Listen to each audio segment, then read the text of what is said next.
need to do in this country is to establish a situation where even if it was the devil who should come and sit on top of us in Ghana, by virtue of certain procedures, certain practices, the devil cannot get away with doing whatever he wants. He would necessarily have to do what the people expect of him. Sinipay. So what they are doing, some of us will not keep quiet. Some of us will not allow you to destroy this party. Sinipay. Betting tax that they said they have abolished. We never collected betting tax. We never implement the betting tax. So to come and tell Ghanaians that you have abolished something that was not implemented is to deceive the people of Ghana. Sinipay. Whether you like it or not, Ghana, for the youth of this country, I'll put my life on the line. Anything that is wrong in society, I will say it. Sinipay.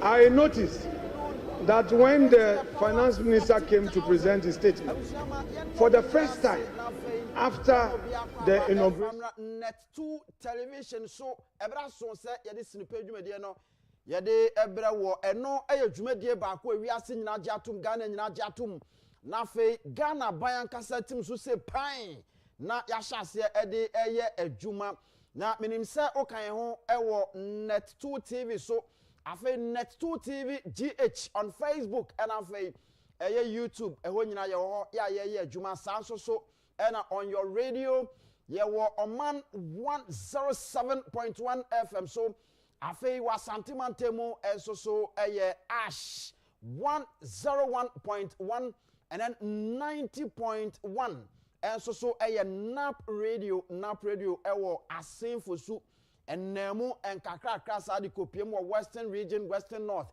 na afe ye nemu a yeguso a ye kan ekọ yenim minim se Ghana nyina aye krado atem din ya yede dwumadie yede ebre wo na wo UK memu utie ye ewo sources radio and afe ye Amansan radio sources radio Amansan radio US Donald Kofi Trump ne man mo eho enso so eye Jerry's TV and afe Kent Jersey radio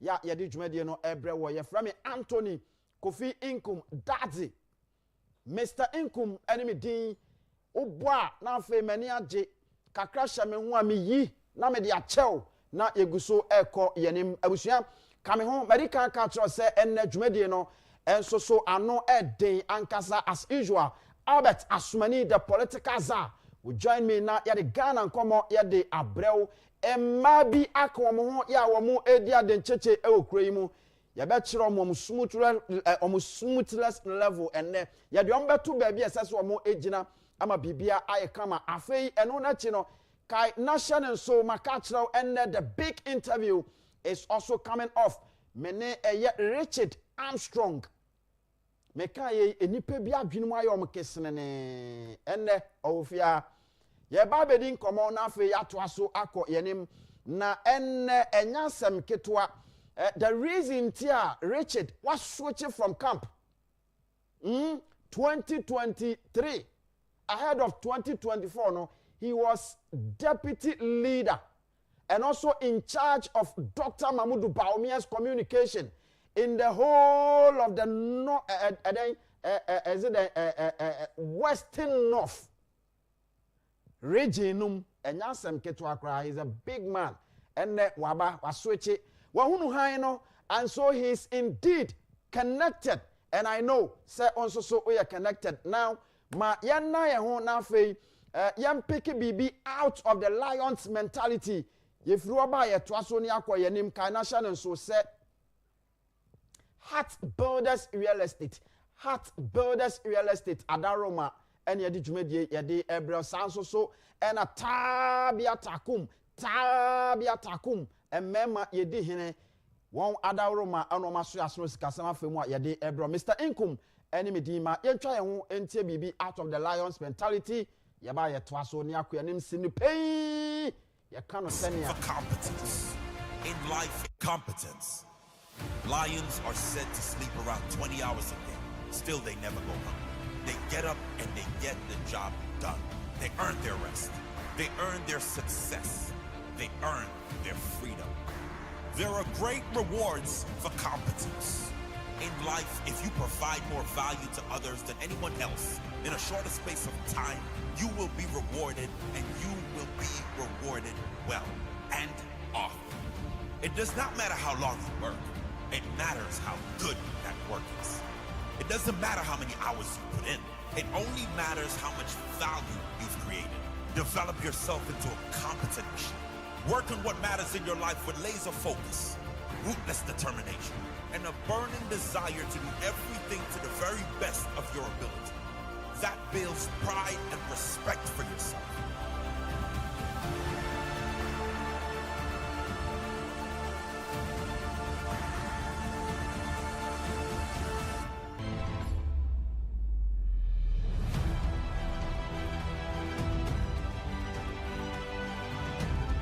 Competence.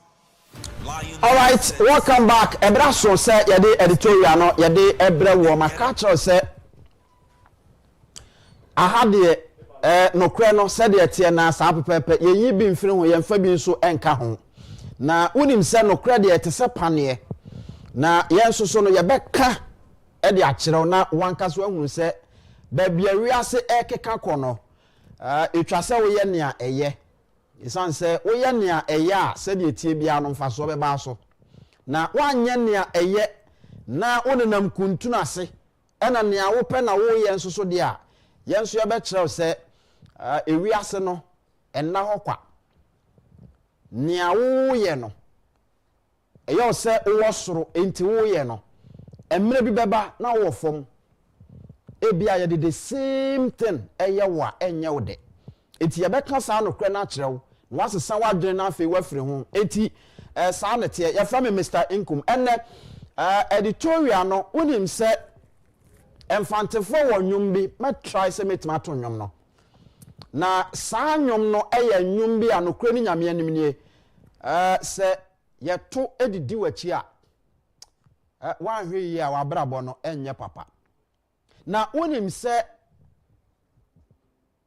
opani bi tena asase so no emfanteni na opani no ade a na esese wo ye ede boa ne ngofa asefo mo mo nso ko manim wa abrabom ekwan ya na esese ofa so ede boa ne mma ne nuanom mma amo mo nso so kwa na abrabo ekọ manim ewo wi ase mu no wanya ne saa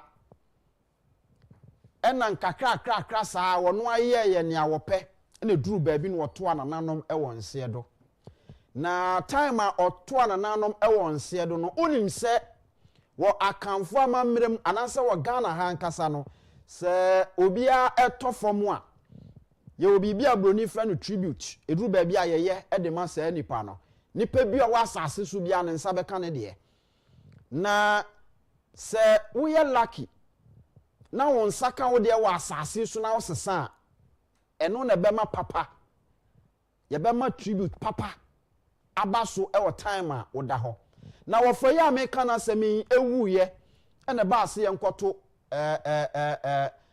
yama yenye tribute emfama no na ade ba akwa na ewo ho ene se wo fa ne ba ya obedi ade no ena abusua niama owo su tumi nyina no ode ni nyina eche ananafo abusua japade a owo su tumi nyina no ono nipa ope no na ode ache no eti ekoba asa no ana ne wo fa ase baako ebegina ho no wo se me wo fa imeto nwuma ma no ohwe nanim din wo se ei me wo fa yi ade baako pa nipa nyina de kai no wi ase eye ne che baako bi a owo na saa before se wo fa eba bewu nsusu no na saa che no nsusu no ode ache abusua pani ya ono na odi abusua no ano enti a ofase no nwuma oto ye ne se eno no ko muzama fa so dem ne abibifo a wo se ya bibinnwom o se ai me ne metimi ato ni e o se meto o se wo fe jameden yo cheumpa me pe mi wo fe jameden yo cheumpa me pe abusua panyi no de chewi ko on se me ye fantini ma to no se ne a wo pe enti ne ofa che na nani da so no se sa che no wofa edikan de agabusua pani enti abusua pani wo fa toas na wo de kɔ enti ye buye ni a bibia ni hobiem. The same thing NSC or New Patriotic Party amanyoku nim. And I have told you on several occasions and mesanswa twaso aka asini pay say Dr. Mahmoud Bawumia Obin Taino, he's a nice gentleman. Dr. Mahmoud Bawumia qualifies to be president of Ghana. But ewo brebia mu ni nipa ya de wo mu edi ade anim. Ewo brebia ni nipa esese ya mane kwan so medi o mampani. Ebre ya ye wo mi eye brebone ede mo man Ghana. Ebre ya ye wo mi eye bre a Ghana ni bia kra no enna nwene ho da so oman we betimi atumpon. Emo man ye koduru pempen so a the likes of eye Katanom, the likes of Indonesia nom, the likes of Japan nom, South Korea mo, and niama wo mo ayeye no. O man na nwene ho da se betimi ama ayenso aye bi wa ha. Na all of a sudden, and a Kennedy or in Japan etchinity, and was shasya se wo ma Ghana fo nyina ehunu. Says wo no ba you mampani wo man mu a eniama wo betimi aye de aboa Ghana eniama wo betimi aye mo man na fa ne tampa afura adwumasem afemu sikasem afemu obema Ghana nso so ani onyam akosoro no obeye enti ohyase se otauto ne ideas a owo eniama opeso ye edema Ghana ya no ohyase wo ye ho adwuma eni ade na unim se Ghana fo bia hyase eye niam se yentimi ne dia ene na yense no etimi ne ekasa sesei. There are some people from Dr. Mahmoud Bawumia's camp omonam, and those people I have told them on countless occasions say Dr. Mahmoud Bawumia cannot be president at this time, and the reason is so simple. Mechirim echirim emani kosi said se Ghana mamre ya yede bo Ghana ho bra.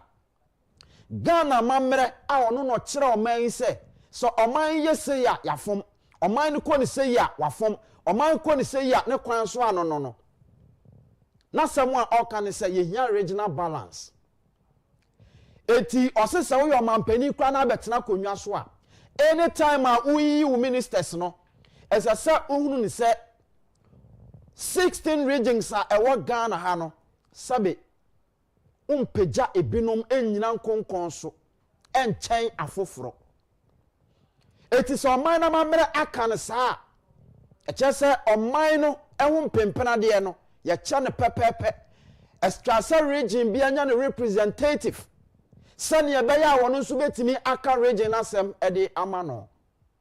And that is why I say a proper decentralization near the back into constituencies.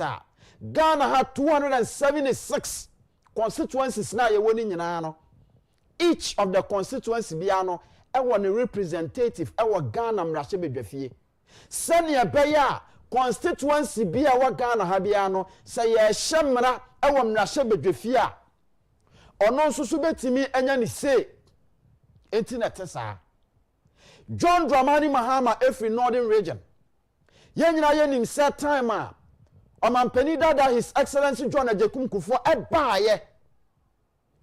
Wamu ye bibia efra no alliance. Enti the running mate was Aka at that time. Na oni Aka koye na anfoye no. And afye koba ni so okay. Because of dynamics, certain dynamics binti no, my yenko northern region. Na fe yen chusu running mates FM free ho eno ko chusu ye papa Ali Mahama the late na odi ono ebaaye no omukọ ye nyame adom na ayeyie eti time ananado danko akufo-addo His Excellency so ebaaye no eno ono so sese ma menko northern region na mensan kofa bi emfamra Dr. Mahmoud Bawumia.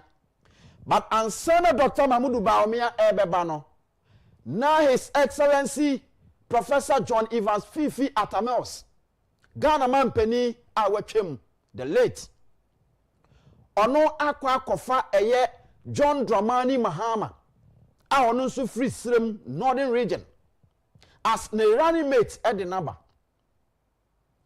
afei ono na chi no yehu ya no na fofie antoata no wadware abam enti akoba ne saa no na ewasa John Dramani Mahama betna konwa so amampani in fact ne 4 years kroje wabeje eko ena Dr. Mamudu Bawumia ena fei His Excellency Nana Addo Dankwa Akufo-Addo ebemu right there Northern Region for assign ewo omo representative a wono so represent wo mu ewo soro ho enti na chese say there's fairness a yeguso ayeko afei Nana Addo Dankwa Akufo-Addo one Dr. Mamudu Bawumia nso aba abejo mu 8 years na se wo di 8 years na wi a Nana Addo Dankwa Akufo-Addo His Excellency wafa aya nu wofie a New Patriotic Party wafa Agyapade nyina hye wonsa enu okukuru ye se Dr. Mamudu Bawumia a mede no bae a party makra ka se dabi we dey unqualified tia nyini ntum ena party mpanifo ka se de be ya Dr. Mamudu Bawumia obaba be ka Nana Addo Dankwa Akufo-Addo ho ema Nana Addo Dankwa Akufo-Addo na kuma ato ne yem enti no ma yempene so enti automatically eni yemma no eye 5 years se Dr. Mamudu Bawumia ya de hye nkratam so a qualify why party ni 5 solid years eni ya de no koye anka wadi awie no na wasanko no ankasa transe no kasa dabi baby aduru no mame nkotena ase Nana Addo Dankwa Akufo-Addo party eche ba akopa aka no wafa wanja yenhwe okwanso so anu asan yi che no e dia ma Dr. Mamudu Bawumia one ne ba ya na party for dabi we dia yanyi ntum no nipa no yanyi ntum se oba be soja afa yehu ye no na Dr. Mamudu Bawumia ne nsa sinkwan num asame na ekoi didim one John Dramani Mahama ekono Dr. Mamudu Bawumia nkasa ko Northern Region ko gina ka kire wo munyina se menuanom me free Srem modie ne me nso me de ne mo party New Patriotic Party ato abama me se min lead nobody ever thought in Ghana say New Patriotic Party for Ghana to me wo mutumi no wo mo de be hye me sase mindi party na nimu da na abaso mo de ne me de ne mo enti mo modern se mo beto abama me na makwa akotena abendwa no so John Dramani Mahama na me no si akan no wono susu free Srem ha na mo me kama mo nyina mate ase se enam se Ghana mamre Ghana constitution no aka se esese ye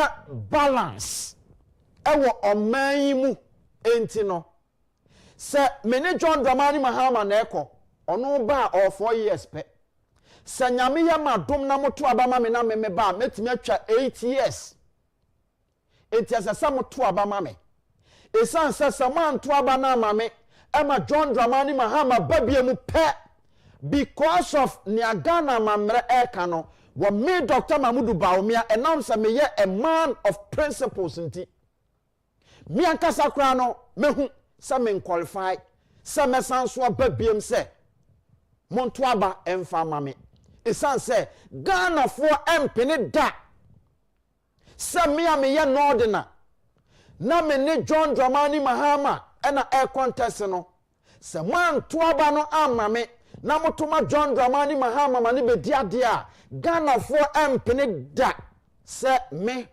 ye be san to aba ma me amma be yo mampeni eye Dr. Bawumia ne kae enye me na meka enti me sini pei aka kire ne se wankasa no wakogina na wakasa asem wei e de a kire o mamufo ene ye kwoto aba no wanwini wadi ntwo it is wadi ntwo dia ankasa wo ye a man of your words sir esese wankasa wankasa sebio odwene wadwenem na wotena sidin se me na mekoka asasem wei eti se me amabie ma no atimi aka asasem wei dia because I am a man of my words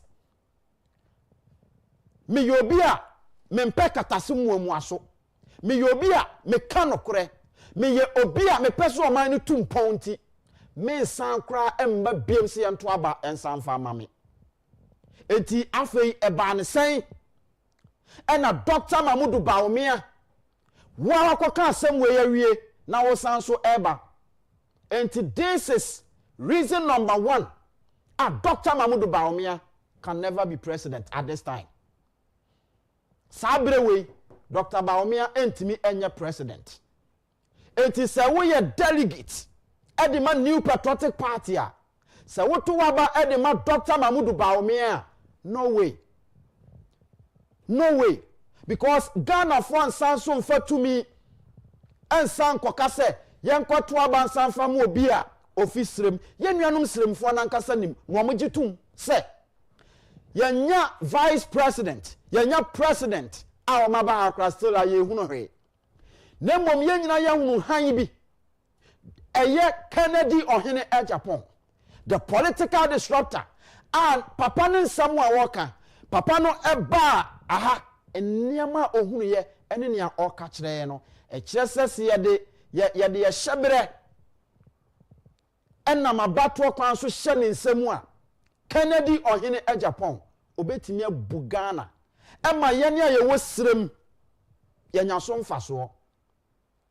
Talking about Palugu Dam eno ebeye Nyankopon ya adoma reason number 2 etiane ma me fa onsia maka kirao na mekoso aka Dr. Mamudu Bawumia se we a delegate within the New Patriotic Party on one kasa kase se ye to aba edema John Dramani Mahama 2024 no winia ono Dr. Bawumia Ghana for to aba mani biem nti adan na wo we delegate no obekọ se o to aba de ama Dr. Mamudu Bawumia. Dr. Bawumia na nkasa nim se asam a okan ye no ewo nsunsuaso ewo ho asem ye furu wanum beba no esunsunsuaso ewo ho enti waka asem na wie no nsunsuaso ho adan na opese New Patriotic Party ma eto aba edema for what reason wobra wunim se Ghana for nto aba ma and that is the fact. Ghana for ensan kosrem se yakoto aba ede amasrem ni biem se omra medu amampani yenuanum sremufo na nkasa kra no oye dan omonto aba no emfa mawo because omunyina no ehunu han in the person of Kennedy Ohene Agyapong, New Patriotic Party delegate. Kennedy Ohene Agyapong supposed to be the flag bearer for the New Patriotic Party coming 2028. And you be him our Ghana has said a down deal. Uko aba edema Dr. Mamudu Bawumia o tuama Samia Uku ni interest. Because Samia Uku anyone ya keke ka ne hubi meba bebu omu nyina din omo meeting so maye ene say Dr. Mamudu Bawumia omu nim som de no kwa onwini enti omu piana mo no akọ na saa time no when we nipe they will take over the party. Na omo ye saa meeting no right there na me wo ho. Right there na me wo ho. Na a time is coming. You be share abo audios e de akere of such people. Enti se Samia Uku begyina wanim no ka kere say kwana kwato aba ema onipa osimesia na obentia ka kere ne say wo hunu han no Kennedy Ohene Agyapong, and for that matter you are connected. We are connected and no enebeboa. Because say Ghana hana ye wono Samia Uku ankasa kra no yenuanom okadafo ehwehwe Samia Uku. Yenuanom okadafo ehwehwe Samia Uku adan a omo Samia Uku in 2016 eba wanim omanim be ka kira say okada adwuma na moye no enche na nkofo prepara enche na etwetwa monan enti me ka kira mu nyina se monto aba ema MPP na ye the taxes nketen eba ni abe chama mu nyina Samia Uku any new patriotic party ewi ni yewi a afei ye hu samia wukubiem okọ cars na nso so a amba eti ni nyina ka ho na 2024 okadafo baabi a mekobia na okadafo hu omo na meye ma hyeme ena o makoto aba ede atia new patriotic party grebu condemn to grebu o ma hye party na se se nipa kro ya no osan so begina wanim delegate wonim nyansa chen no me se wonim nyansa chen no eti se obas ni pain na ka kire ne se we interest no emmem na mum Ghana first ma me na me ho na me mra me ba Albert Asumani ene me etna se na afei ye de Ghana nkomo ye de abrew afei the big interview makachiro say Richard Armstrong and Yansem Ketwa was switching from the camp of Dr. Mahmoud Baumia. Now he is connected. Na Obama yedi nkomo ewa ha na fe yatwa so akọ yanim. Mr. Nkum enemy din ma yentwa ye ho na yemra.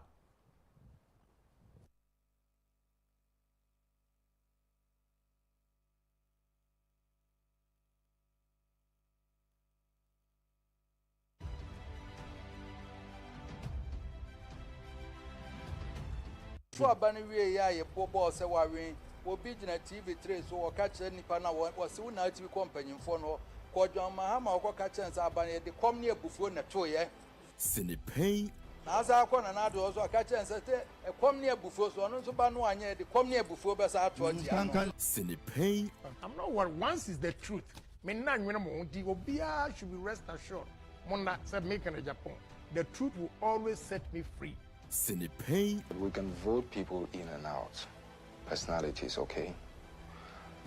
But my dear, what we need to do in this country is to establish a situation where even if it was the devil who should come and sit on top of us in Ghana, by virtue of certain procedures, certain practices, the devil cannot get away with doing whatever he wants. He would necessarily have to do what the people expect of him.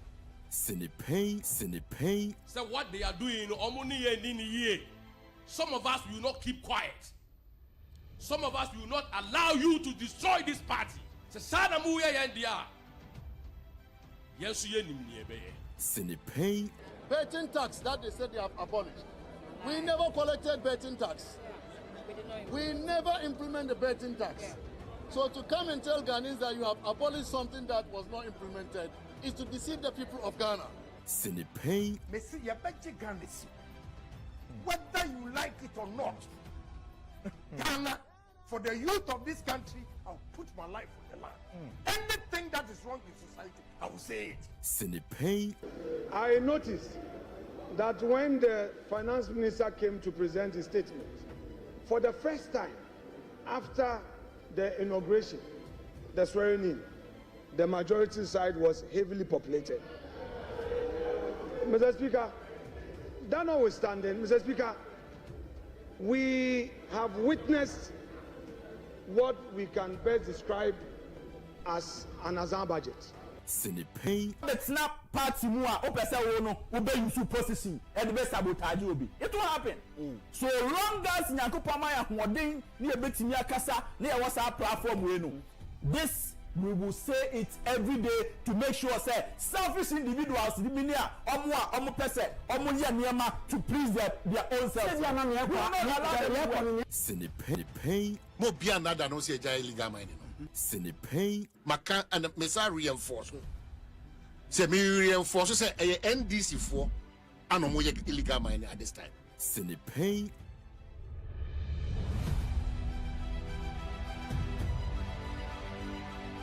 Sinipay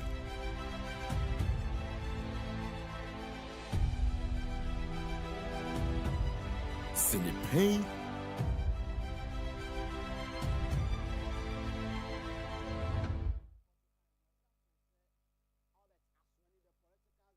join me na fe ye de Ghana nkomo e wo Sinipay dwumedie so ye de ebrewo onim se enne eye first Monday in August 2025 na enne nso so no nkomo e wo fie ye bedi nkomo bebre but mamen kan kyerɛw say Heart Builders Real Estate say kwakoma to ye mesan say we got you covered.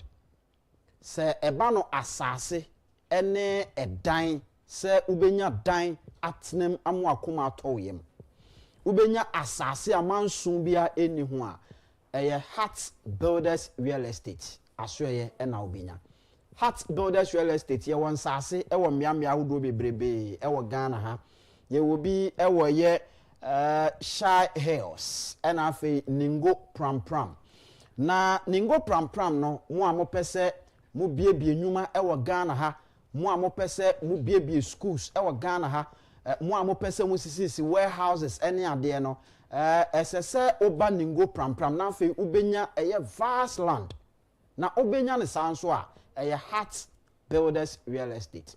Heart Builders Real Estate. Na bomode na fe ma onsanke asase ne bi 25,000 Ghana cedis. Na 25,000 Ghana cedis no ye ma utua half 16,000. Utua 16,000 na nia aka no na ya spread it the amount within 6 months to that of 1 year. Na watua na nkakra se wo mpe we ya menim nya ope bi mpe ya kira kwan ye wo Ashaman ye ne Kakito Divisional Police Station no ene di hwene mu frɛ na ye ni nkomo e wo 0241 66 5200 0241 66 5200 na woni ye ending nkomo Heart Builders Real Estate no ya dwene ho papa tabia takum ena eboayen ema niama ekoyie na unim se no maka kire se ensu ahyase a etotoyi emmema a wobekọ no na ensu tobrim ye soma wo mu ewo nsuom no nyasem ketwa ubusa o madwumaye ewo fom menua saa haw no enkogi bi nto so wo ye bema wo hia tabia takum na unim se tabia takum no ye de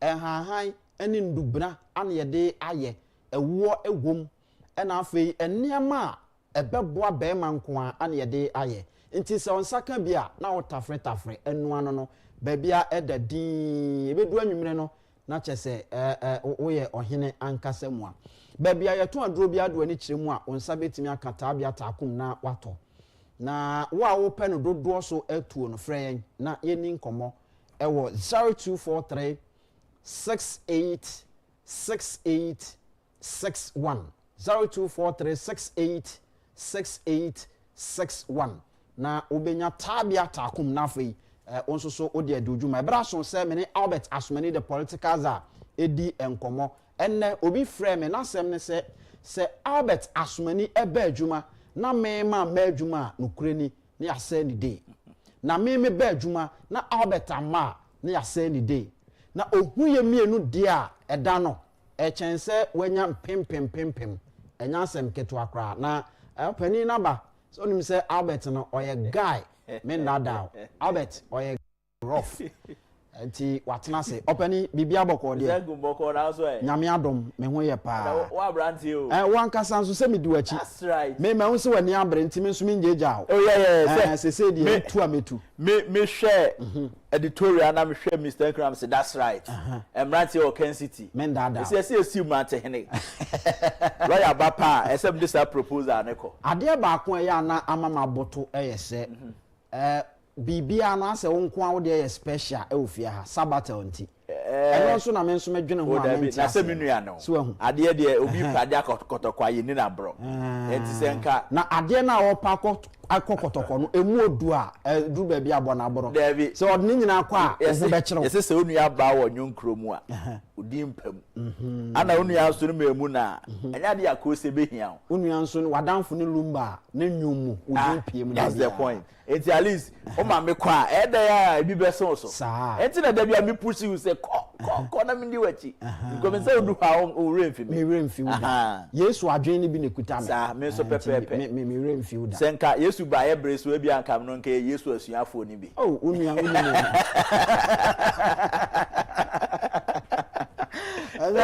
Cameno, Zacchaeus, no, yes, sir. Me that Peter. Gaudi Peter. Oh, yeah, I'm matching. Aquano, I'm telling you. Or better seconds here. Some name master pa, me dinner chipa, no be can assume that means already.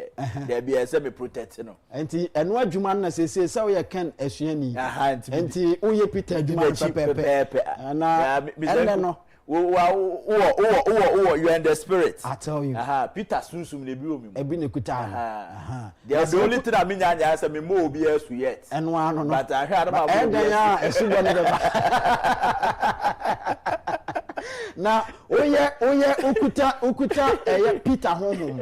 Now, Osanso, connected. I saw the same, you know. Now, weekend and there, you're wrong. Oh, Miss Uncle, weekend and there, come on. Now, no name command me, dear, say, Daddy Lumba, as a senior Lumba's week. Oh, yes. As national festival. Oh, yeah. Because me in the year, you know.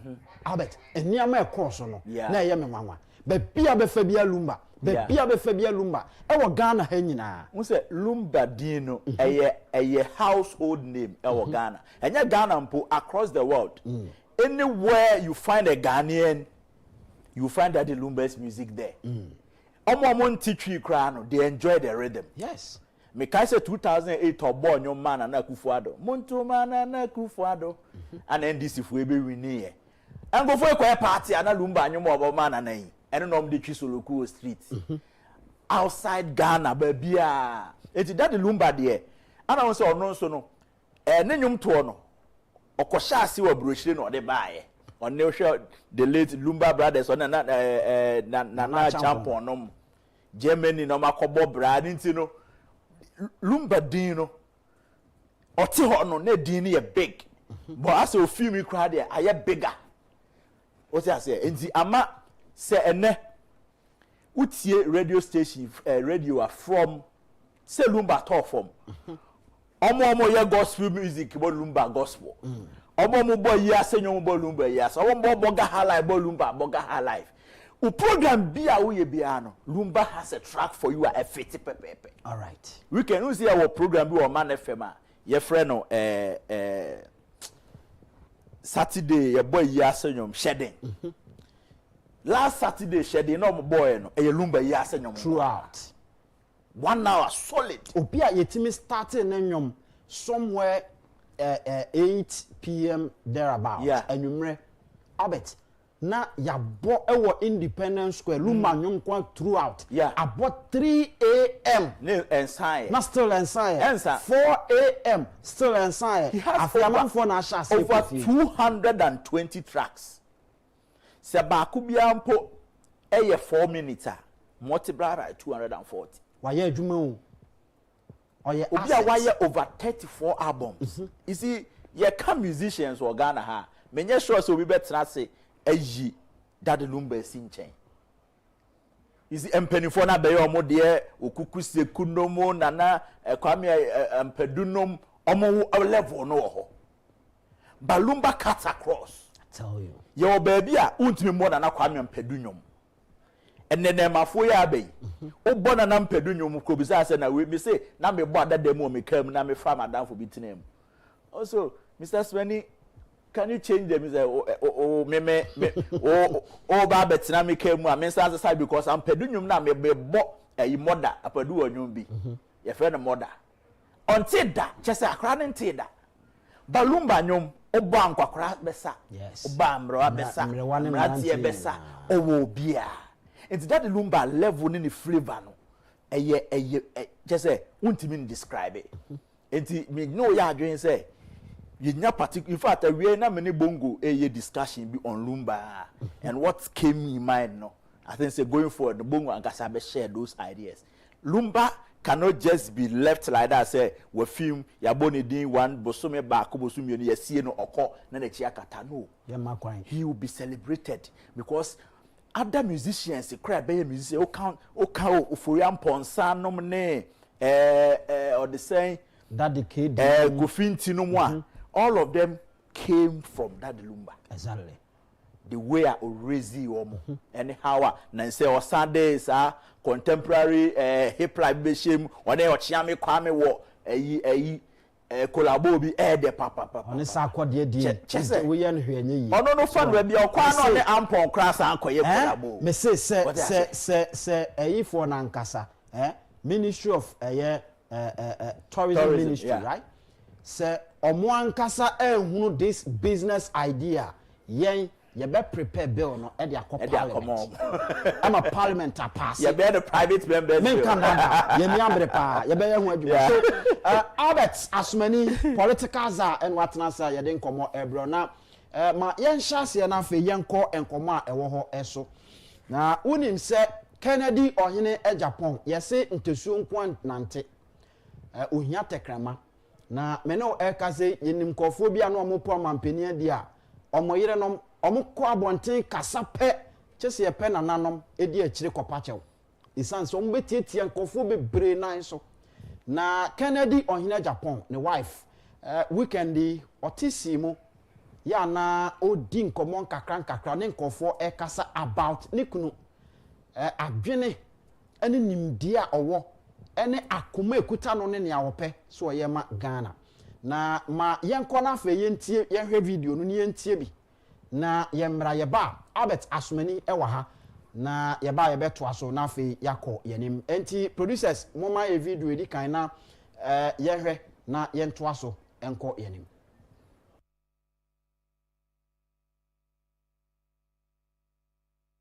Nti maami utimi so behwe obi wa adan no wodafo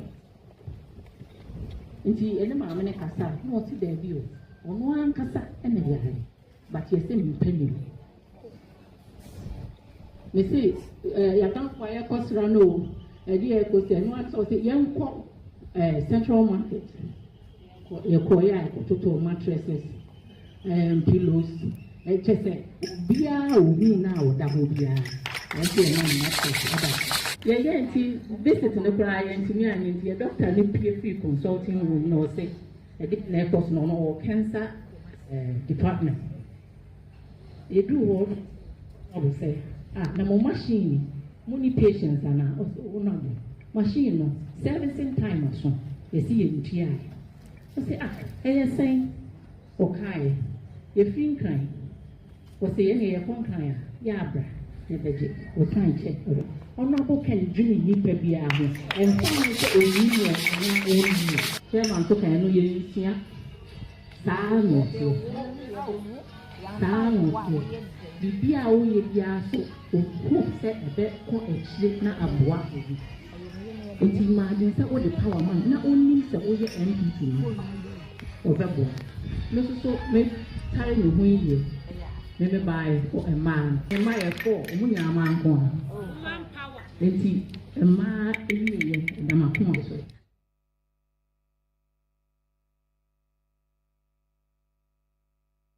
All right, enti eno minim se dodo na te se Kennedy ohene Agyapong osi eye cancer treatment center bi e wo Ghana ha obuankofo ene ade ekwan ye nam so e baaye no ena maame no akirikirem ya ebaaye enso ne niama oye nyina ba bia efiri no eho na maame no akirikirem osi abonten na okasa ye no odane nkofo akoma ahwe ne kunu akoma pa ekuta no ne opeso ye ma Ghana enye ayi womu tisi abonten na asem aba na agese ye kokopa chew sa Albert enkomo no na etwa egu no Mr. Nkum medase na menche omomo hwe na omomo tie nyina across your platforms no na memfa nche akese nso ma eye Mama Christy be be obi awia isini pe ye chia no bebre Mr. Nkum se ohwe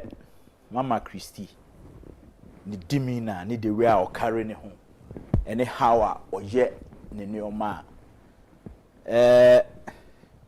your opinion, what I say, or carrying who say opinion, and or it's how your opinion so yere.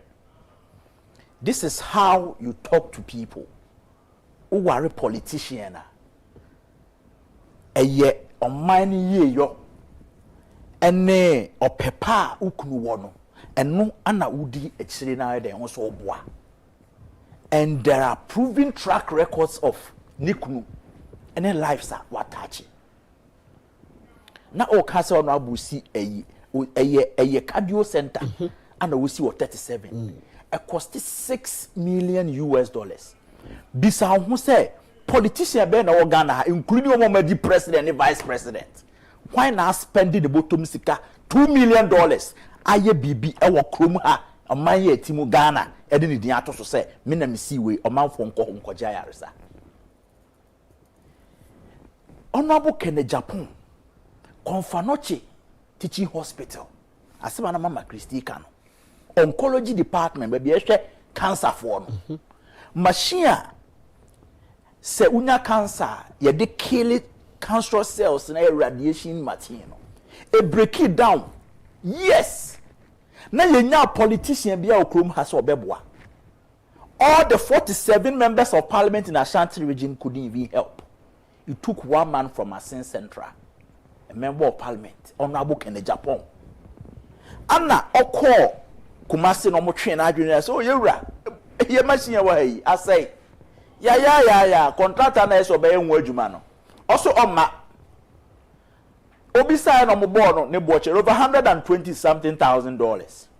Anna o catch rom say obede obetua ntomo frɛ contractor no na misenkum asema de wo sa asem no kura ne say abra Confanoche mpanifo frɛ contractor no na ne nsanka sika o but omo catch ne say Honorable Agyapong wa ha osi obetua osi muboa obese ampa osi me catch me say Honorable Agyapong so obetua de a machine me ba in advance because me say papa no on twantro contractor na o demand advance payment to go and fix the machine no or say so Honorable Agyapong no ni dini Kencity no the man fixed the machine before taking the money from Honorable Ken. The Honorable Ken nam no ka amnesty e ho asemo e binu no ni dini keke the name Agyapong fixed the machine before payment was made.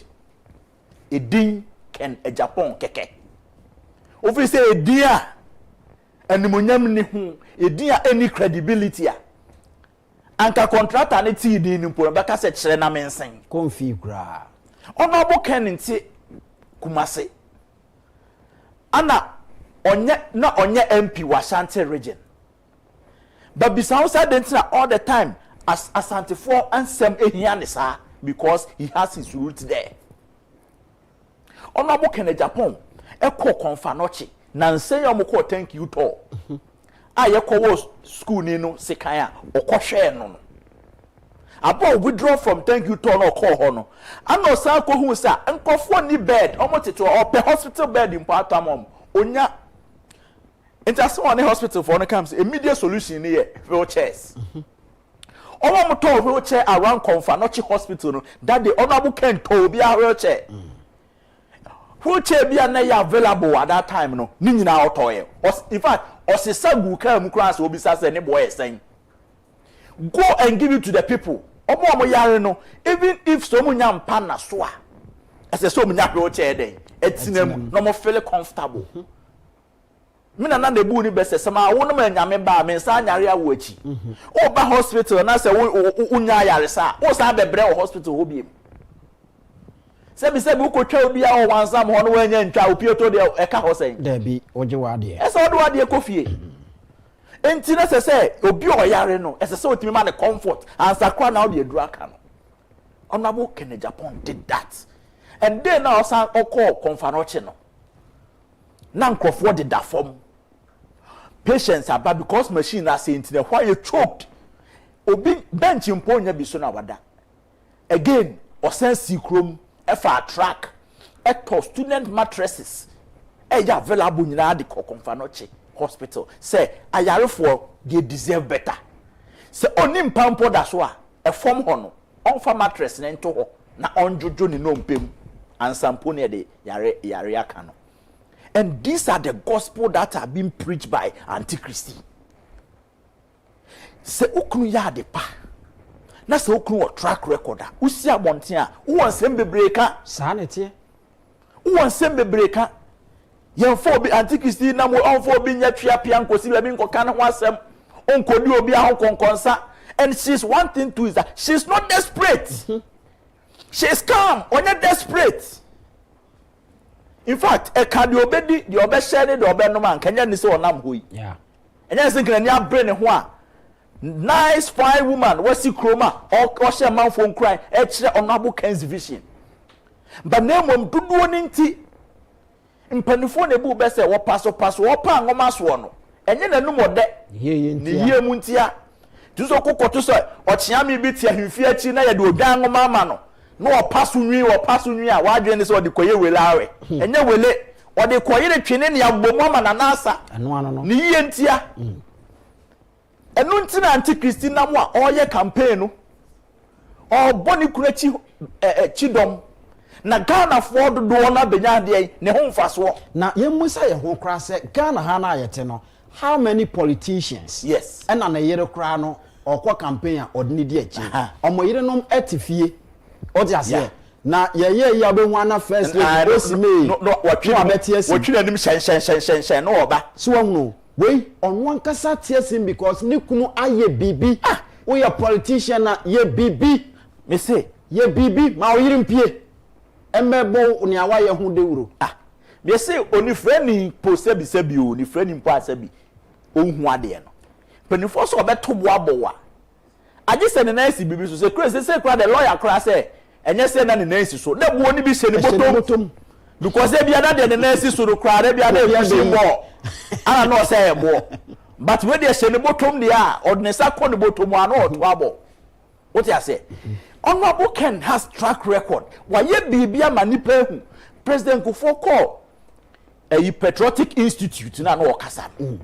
Asem o kan say obi obedi wanim bisa ho say den ana waye e de ama ne ho den waye ma party no de den waye ma oman Ghana. Professor Makokwe said the same thing, which is telling you say obi say obe bia djuma mawa bisa ne say ebo wadjuma yesen wa bia yesen wadjuma yesen ya won krofo ne nam krom ha abaya djuma nko an omaye. And yes, one near director of this, near deputy governor of this, near deputy way of this. What will be a jumada? Yeah, the no why. Obi from boss or your boss because on no besia or Jubilee House into your boss. Unia Juma, I will be what funny per Juma or from boss. Jubilee House was so any enemy say watch high 8 years. Now boss in a group. No. You will be a obey CEO, obey boss of the company forever because companies have perpetual succession. Only hope than the company or Sebi, what fears as is Ukraine? Near money these are the company. Ni? Show some let's see. Maya Hubi. Abaso Befanipa Napco 700 Ghana series for graduates. And on Juma. Se ope odwen Ghana mabunu ho pa se ope se o mabunu adwuma ye because obi a we university nim say nkum watch man the next 5 years they odwen ho no se obeware na wawo enti se o de 700 cedis koma say nipa ne se wa bi adwuma na ye de ase na ko 700 Ghana cedis 700 Ghana cedis in this country say graduate and live on. Now on the nana namwana na koni say gu wi a wasa akobo na akufo-addo tiri so say na akufo-addo ana wanye na dwuma na so den obi aturu akohwe nkwa uturu na akohwe wuo na ye kama nyosem o Ghana ha ne MPP a na nko bi ba je kenko osim say na nko osim say 2008 ana Ghana ye deja ye peme ma mo madi MPP anim. We had the 17 aspirants at the University of Ghana. Boko ne yina na akufo-addo. Ana na akufo-addo kwa fa ode obaye. Afi de opeso kire MPP ase. Wan so bu wa ya fa besi da ho afi ho no. Obe kire se dan kwa edu betena ase ma age we no. Unimri foundation. So what ode na kwatena du fo kire so. Amwo di bro fe. Because ne tun fo no anonso. Enkofo ka dan kwabuzia dombo. Dan kwabuzia dombo nti wo baabi de ne ho ahye se wo ye dombo. Now you dombo na dada na oti ho. Not just say you see that is a hoax. Me say that dan kwabuzia tradition no. So MPP ni ene. We should be departing from that. Because so yes sir, it is the biggest tribalism ever you can bring to the party. What you say? Because dan kwa on the root Busa on the route, don't on the route. Na ye fi adafo na big adano ye de ne de wen na me na me fi gom wa na me de ne wen ye fi Jamestown no ye de ne hwan ye hwesa nkofo tere na mbom ne ye de ne hwan what you say omo fi central region no omo de ne hwan sa miensa no enti me mo bi nyesa as a party no obi wo route bi wo na masa ahoho abam ye nim omo. And last week let me catch us say MPP going forward has to be strategic say. The peace of this country has to be paramount to MPP. My enkoyi leader bia ama MPP moa going forward na sababa be abatros abeso ye kon say na oni nkofo bi nka ana ntokwa bi asi ha ana wenti obi a ekeka bi won ho a ntokwasem efrafra ne ho no yenyini nsi nchen ya man ntran oye no oye your friends Yona yes ye de need to yunum na bo super wa menende na ko. So that is Albert Asmani. Now ye gusu a ye di Kennedy ohina Agyapong ho enkomo no ye hu ya na galamsefo nyina hene ewo Ghana ha honorable krame de kan ho abeye mreku duka wate asim a wono nso enam no wakeka ne a ope e kan sema hodo de gu Kennedy ohina Agyapong ho fi o paint ne black isan say openi pa obetena so obetima to ne galamse so aye ne galamse adwuma ma yenkohwe video no na yemra ye ba Albert Asmani political za ewa ha obe address video no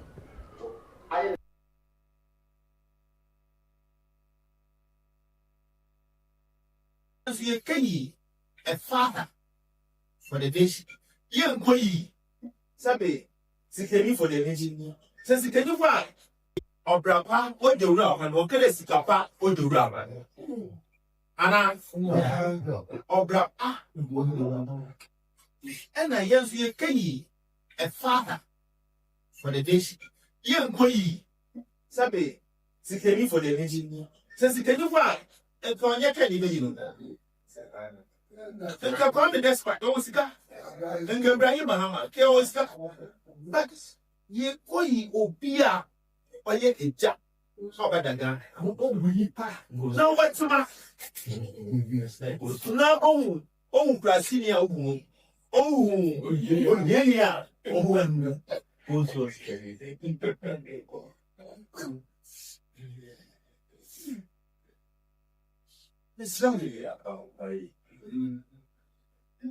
ma all was yes in way out there. I feel the couple say, no. Now I look at in some power Canada. There would be the video say, hey, I'm going to do you. So that the answer no, they would there. We have a party to protect it. But for pushing now. Some either can also. They can't contain us in that. Because Obi say idea. Befi don marry and general. Now they no. Befi do wa drama. Now when young could do who. Befi there. Sabia when you young sama. Why you because that might be established as here. We go there you see. 10 minutes. Man here there don't keep no.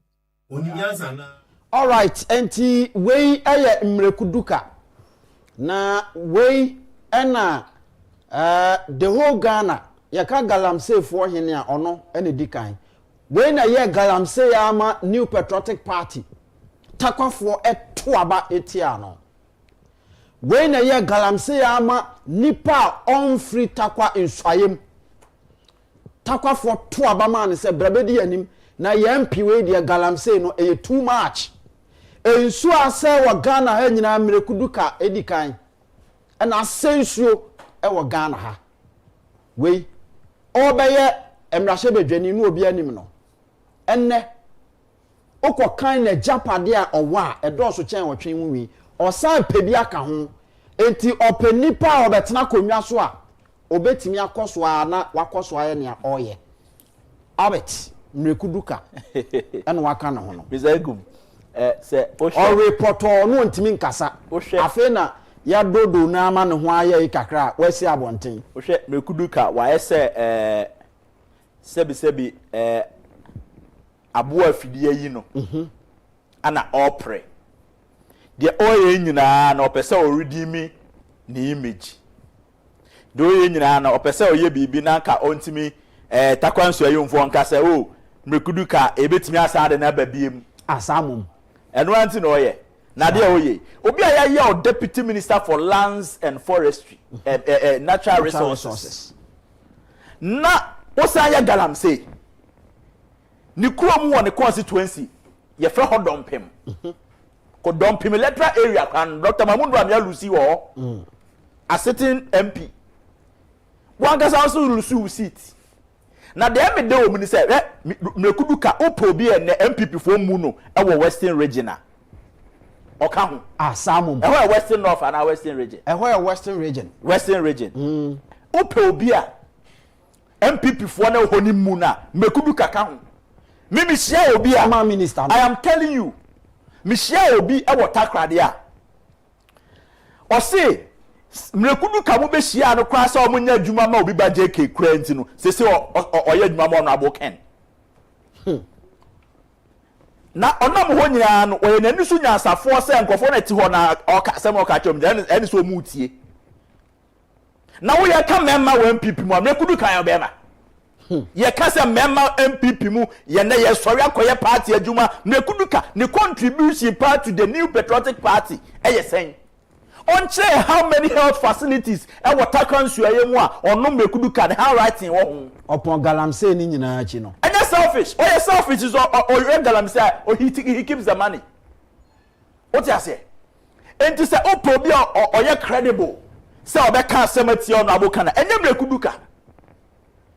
So you see sanema na omo ye ni nyina no now MPP delegate no omo nima omo nko asamando no nko bisa Sejon say ade na omo ye no ade omo de Sejon watamale no 31st January ye de bibedi omo ye de di omo a mo meboro Sejon we se meka se fie delegate because now the delegates are wide awake MPP bi ni bi delegate bia no wasisi ne ho abisa ne ho say say about 2017 ekosi efi abamu 2025 no me as party ni na me wo former na mrekudu kaba na odwin se magimi anom me ye adwuma ma na no oje hu sika di no me ankasa nso no ebo ma no mu ko eja de hyemu ana me nso me yam na bi a metafudi bi enye yie what you say delegate bi o MPP mu no enye o makatua ne se ye beto aba na disk be hye ni nsemu ono nso oba party ba power na onya contractor efata no wo ye polling station chairman na ye ma gata say constructor nso efata o mako school wo hwe ya dachi ministers ni MPC be hia omba oboma be hia oma na ga say o papa amobra nso na mo so ye MPP ni o ye politician ye nya no animal farm ebeka say 4 legs good 2 legs bad. Say MPP delegate bia say me potoma ne fia me nsum de bebom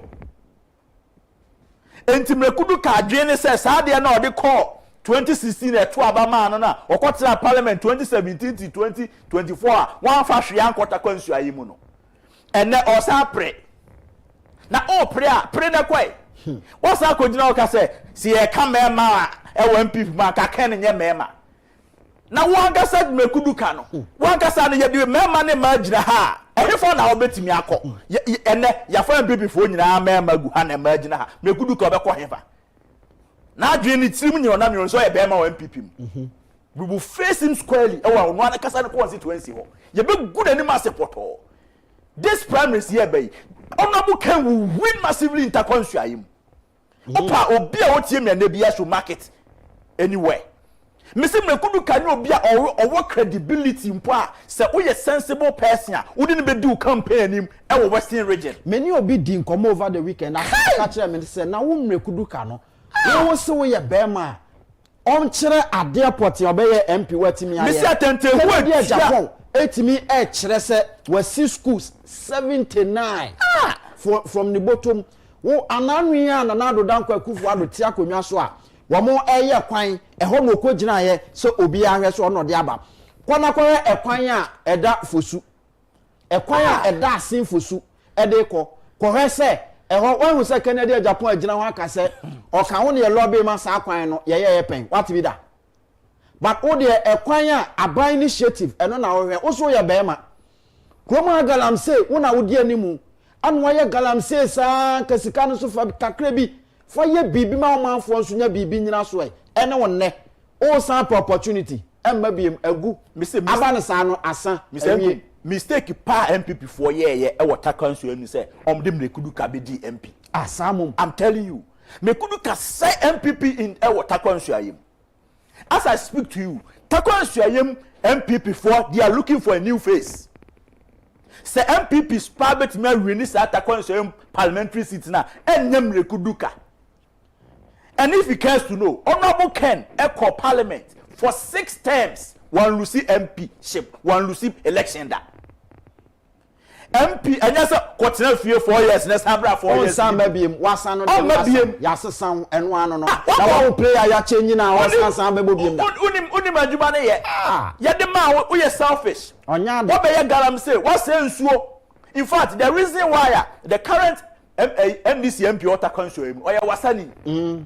Na omunyina say no mekuduka enso na okuro mu kra gudompem kra ye de galam say no untumi nka because wo sha kire wa ya ho anom akokone kone ukosha ha no akohunu nsuo no no obegina bonte no bezase say na de nsuo ya ekoi nso galam say wo mu what you say enti wonya even politician na wo credibility ewo wan kasa area hompo na batimi eden akwaje ho aba parliament oye na nisu nyansani ana make young guys be ye research ekokatchen so honorable ulusu 2024 when you say oh munim ni amoka I am winning when nisu nyansani anyone there okay mama na wase sa ho mama finish mrekudu kasem ya asabako je be pesa me kire ni say onye credible ewo western region say obi ewo western region na enkofo Messi Adjuma Oye, at the end of the day, no, Honorable Ken will give them a showdown.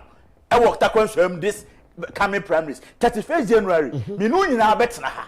Yababu Baba no. Baby, I'm a personal market to hop high tackle him constituency. Next wonders are Honorable Ken Bayo. That's a doy in inquiry. Messi, or prayer, I didn't know yet Dr. Mahmoud Bami interest. And your no Kuduka interest now Onagasano, he fears his own shadow. It will journey for cover. Na kwa kohesenka, Dr. Mahmoud Bami ahobaya kono oha no wa hide under that way no e the aba parliament. Bobwa takwan suayem ebeba parliament biem on MPP stikita enyem rekuduka. Ne ho afono onim hwe. Obeye MP 8 years. Oni signature bia was a constituency no. Mame na wase say wase ni pay. Eno no Albert Asumani the political czar. Ena watena se ema yede Ghana nkomo yede abrel ewa sinipe dwumedie so ebraso se yetu anamo na fe big interview no ye corner fe yede no yede ebrel wo maka tro se yenua be ma Richard Armstrong ono eye former team leader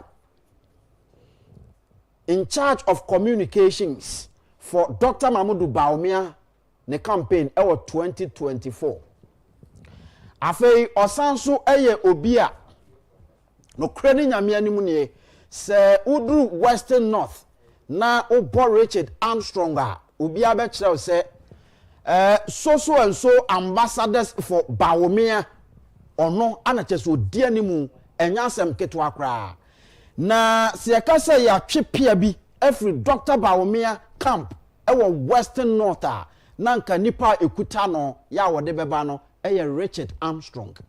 Na ende ya mene kasei Richard Armstrong aba be kan yensa ewo sinipen dwumedie so.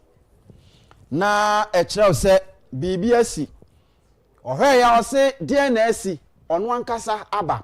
Enti yebebusa no na ono ankasa ayi ano nia wahunu enti asese no se oye connected ana se DNS himfa no wada so gina ono ankasa betu na numtuo na waka ewa ha me ka kire se adwuma ko bi se memfa nto anim so ope adwumayefo ene wo mo aye adwuma ope marketers marketers no enye se o ma wie school for fronti me nso me koye marketing enti me ba da bi or say ope experienced marketers. It is a wawuju hudi se ubetimi aye adwuma na ene na fra adwuma ko ye na wone no eni nkomo ewo 020 020 868 3152 020 868 3152 and afi ne WhatsApp number enso 050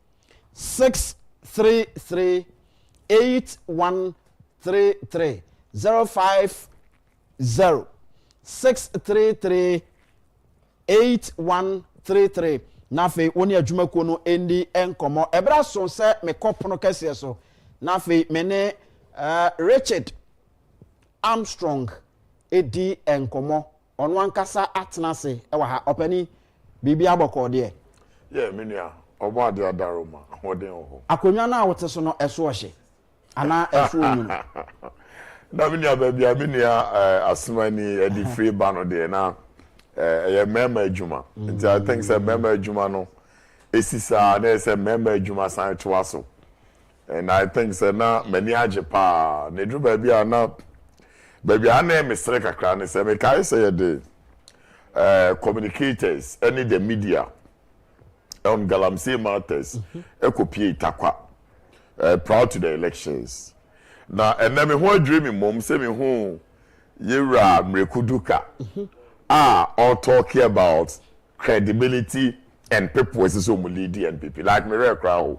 We do baby the say the delegates are now enlightened to the level and yet they say sabi obi bia gina hwa okasa ya ne afa many of somebody can say me no Agyapa or say na madua ye ne say omo amoti onu omu tie no meti o yina de anam so me hwesa na appeal to me say enti this man we sure say enti one mu na all kasa chrom no mu tie na sometimes you can be speaking to your audience but they wouldn't listen. You are speaking to yourself. Let me tell you one interesting thing to you. Ashanti region one constituency MP the current MP just last weekend and on the delegates Asia the said I'm rekuduka ekogu no wani mas here. Now I can't say me na we kind of maka delegates no unanimously no maka chance honorable ya na ye adwuma do but this your first time and any time any day e be adwuma ma but pass the presidential elections and choose will be my end so I can't hear the meanwhile previously no for a reason binti e be we na di achesi enko a reason binti Only baby, I am not the first time ever studio be anam person me dame ho adi kire. So that the people really understand who is really talking. Okay. Oba your friend is saying the pressure group are Edira Dr. Mahmoud Bawumia call elections last election now. They're friends of Bawumia. Western North region you now, I'm be a communications director for Friends of Bawumia. 2024. Then you come to the ambassadors of Dr. Mahmoud Bawumia. What about you? You say the whole region, yes, selected communicators are powerful and influential. And yes, select almost say, yet you are able to miscabe Juma their support candidates. No. Now, when you also many kind, or say, and then you will be able to then we have some people. Now we have to mention some of them. We say more we say do more no. One more two foot for good Dr. Mahmoud Bawumia. Like seriously, minim the O2 Dr. Minim the O2 ne physician. Miracles are watching too. And I have my reasons. I'm going to ask questions. So why potting the two Dr. Mahmoud Bawumia for? I don't know. Hey, miracles are watching. And it will surprise you say near na mipa 10 Western North.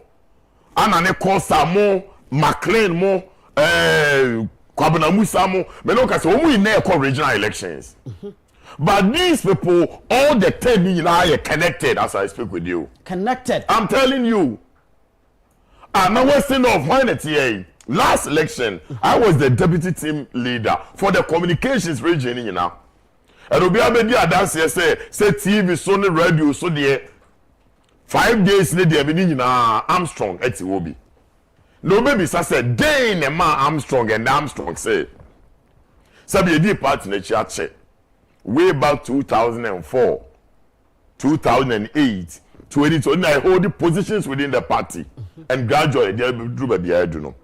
But there's a trend to be a more system no. I'm strong. I am against that kind of where device into me change who attention your financial. But they be am come my same be say politics na ye no. They be aya yes so be nya wunyina so. Say nyina so ni failure. Oh ka nipa be te wase.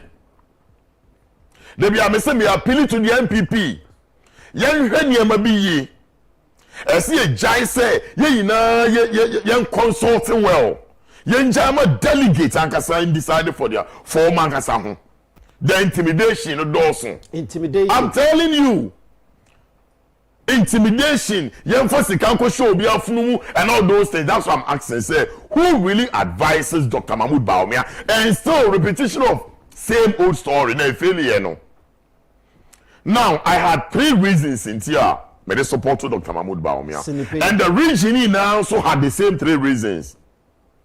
Number 1, my whole crime, the current president, or Sati tone be my and Yakutum.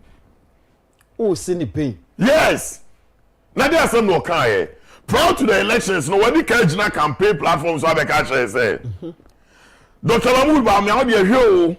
So we are not nanti. And you are before the mouth when the opportunity comes. Yes, I see here. Then you now see the forgetting say NPP want identity. Until say NPP realizes say we are losing our identity about an opposition. It's a very serious statement. And I see anybody also. That was number 1. So Armstrong BGD said let's support the cause. Let's prove that time Mr. Mahama wrong say no your party no ye a can party as omunyene kano. It's ye near proving it wrong. That was the major one, Western North region. Still, we had honorable pious, mami for opportunity we, na mincha honorable pious abaka. One man standing against the entire force of Western North region.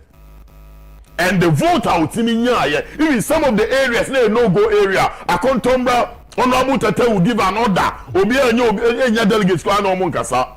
And honorable Tete lost the seat. Akontomba, see we've lost it.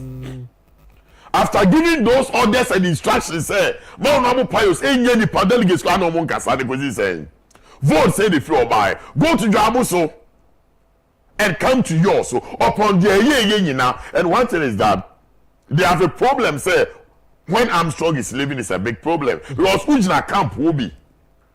Sika and call the ayen in be inducement and cause you now you are a key person. So this time if you are going now, then as a mercy. But that's what I'm telling the delegates. Say, Maya who quite say 1,000 Ghana, 2,000 Ghana. Now what JD. But you miss who say, and then the position de biani yes no. Unyin ni say bia obi na apɛ kakra bi ahye obotom say get can. No, say men koji bibi dia kameje kwaje de ba o me akam. Do you know why? And what am I here adwuma ho ne anim me. Say me tena studio say me ye ba o me adwuma. And mom the be so easy for me. And me know can say to surprise you say last week I was on radio live. Oh, Accra here. And right after the program, the calls come in and all those things. Men paying for in our way. You got it right. And I say, send me Jiska, and I will give you my reasons in Tiami Oken. Now, point number 2. Why you choose to say you follow one candidate, probably Dr. Mahmoud Bawumia for last elections. The Muslim votes. We thought, say, now the Muslims are going to project their own and choose their own. So that we, the accounts, know the idea so swar. Now, to akufo-addo 2008. 10 regions, or when Ashanti and Eastern. But another one, the first round, with vote difference 150,000 votes. Was second round. So, the Ashanti and the Eastern. But still, even at Amos, may he so rest in perfect peace, how to win the election, barely 40,000 vote difference. 10 difference. And they are roaring some year and Sana. So he tells us we have our identity. Me and giant was say, ye mo be a shama yen. And fact.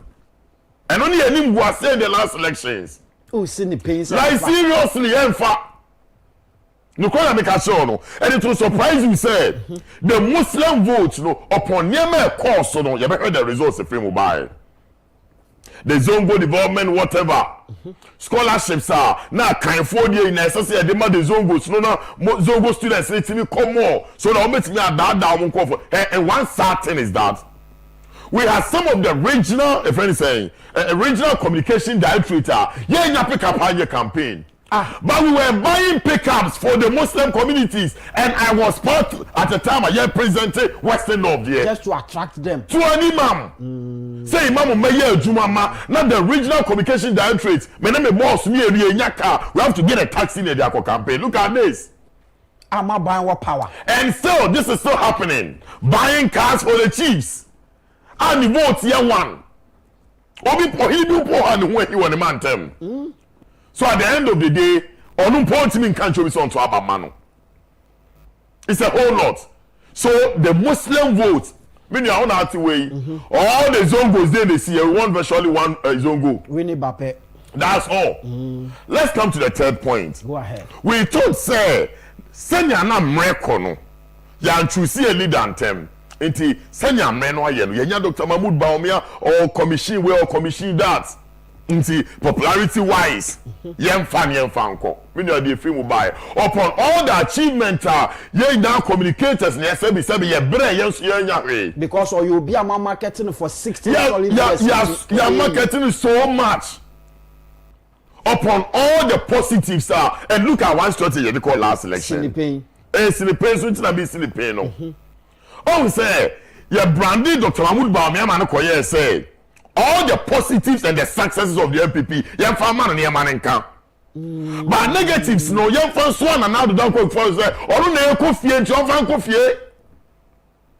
I'm telling you, we need every MPP person knows this. And it's all here. When communicators sit on TV, on radio, we were projecting only the positives and attributing it to one candidate. But the Enyebiano, me I can say from me example. I will sit on one TV and I will lambast and I'll do seriously. So that floating voters, hey, now I'm strong, you can't quit or can't quit or can't quit and then they can't quit natural. I don't think says otherwise. A candidate be a moyen. And then you say the knownness are telling us more identity and you must keep on to your identity. Say ya kaya what we now kaya hodie but ye jitum say ya akan dominated and no just say ya akan. How you see the difference? Ya akan dominated and yenjin tum and it's in only two regions let me win back. Just that say well you 50.1 but there was a win. If it was by a simple majority, Canada be a president 2008. You got it right. So my divert to say ye jaya uja identity to our way. Now a day now I'm strong. A jina to say what they call Ken. Life on. Sometimes it do be a decide amount based on the reality. Obi o follow me politics bi abeka cho say Armstrong is decisive, he's factual and convincing, straightforward. Now I'm a researcher myself. Me region obi anim say me there bibi I'm a researcher and probably a communicator. Okay. Be a research work in Mpona. Me bo me homo more than even the communication. So right after the election I decided to send me team. Yeah be your research. Form kakra. And we have the research no waha.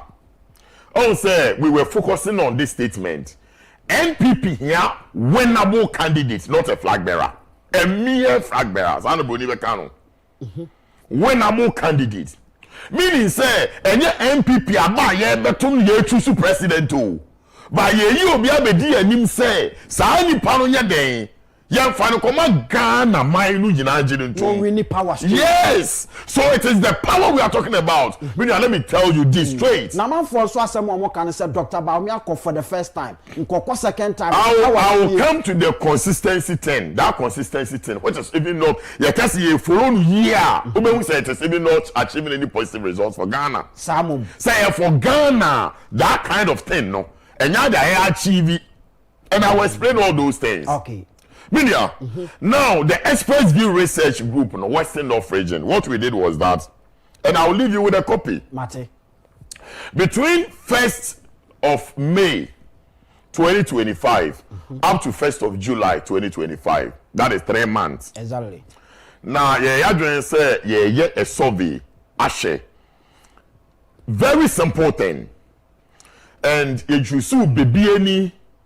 You also be in the regional capital and Jaboso. It is all 3 constituencies out of the 9.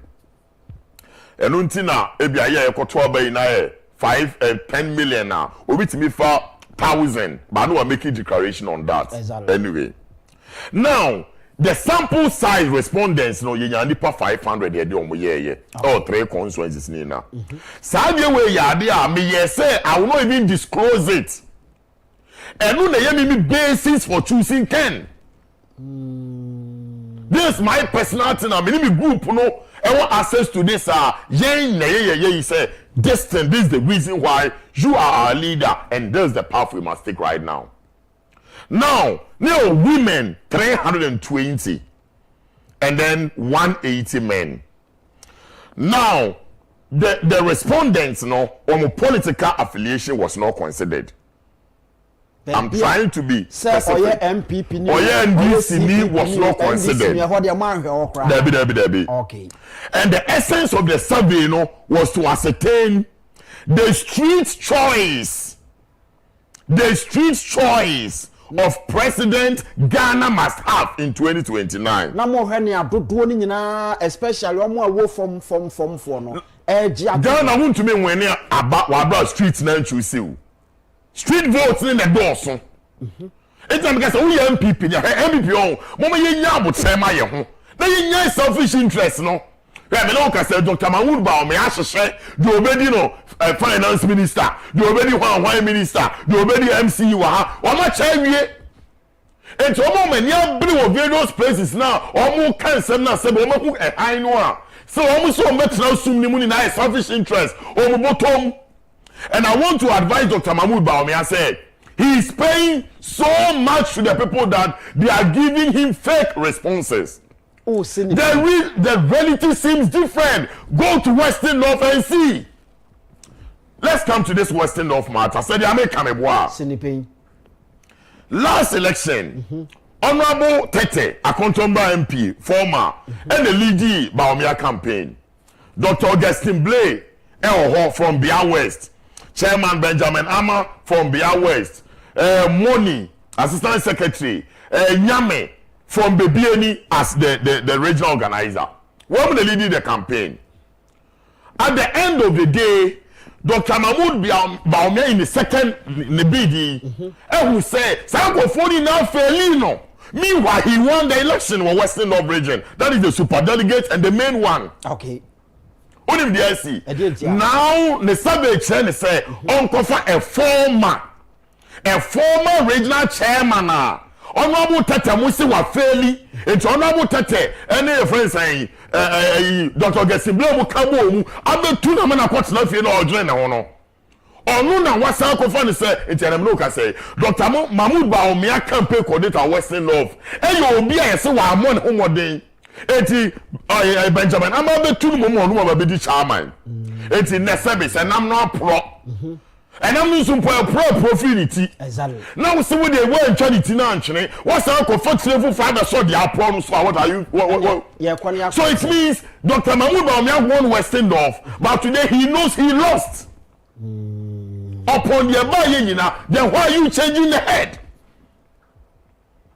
But when you go down there so your core campaign down how delegates need to share no say yes sir and delegates grassroots decided and you see the results remember and that just say Dr. Baumia esusu say leader oyusu no ede ne call election e wo ho no wa moa no anya adwuma papa nipa ne win ma or we need delegate election ma ade na wo sesa no eti no ade ntwo no na je se build up it means we be say am pese wo mo di any with selfish interest no na paramount but the interest of the party winning power. How you understand me? But me am sure that between ya party ni ba 8 years man nya hwe no a obi ntimi fa ni sense ni bonka say otowe ma na me nya we me ye teacher ni professional teacher eno ani madwuma ni guso ye me be ye teacher ni way back 2009 some na nya this level so it's a young people that teach adwuma ma me and that is all that I do right now. Now you say your don na warmer party. Yes, so at the end of the day minia yes, winnable candidate for MPP. And one and a survey, no. The age, no, 18 to 35. You classify as youth. And from 36 upwards, no, and adults. Now, you presented just one question.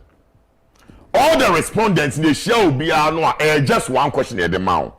And I read the question. Go ahead. As you pose, you know.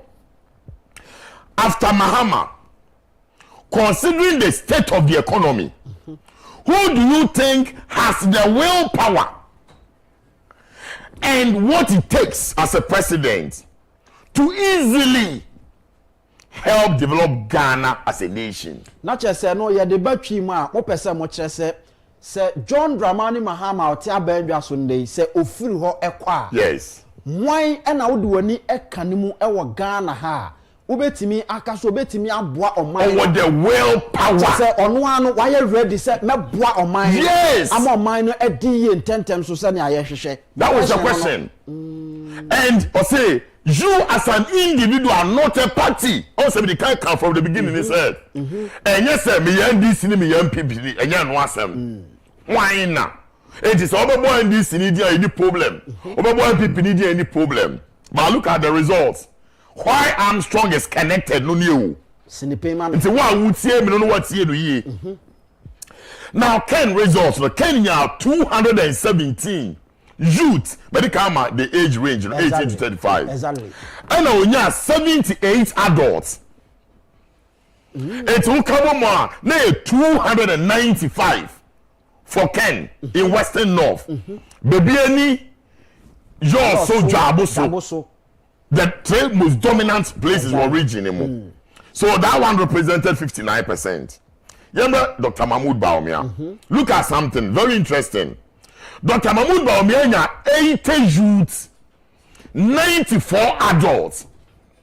In totality 174, representing 34.8%. Then the others no, youth to 31 adults. Forming 6.2%, including a possible NDC candidate. So let's see something here. While the youths are yearning for Honorable Ken, because we saw a business-minded. When you go to Ashanti region, most of the youth are business-minded right after school. Exactly. By the end of the day, Dr. Mwanda had 80 youth and 94 adults. But the labor force nankasa amount mine no ankasa. Is it all the youth? Exactly. So if the youth are yearning for that leader, it's me Armstrong. So it means said Abana ye kotono says a winnable candidate dia. And the young choose so be as here they know kwa. You didn't be say abonte what you see as so the mudada. And no one Armstrong connected, no. And no one Armstrong connected, no. And he said, I'm a researcher on my own.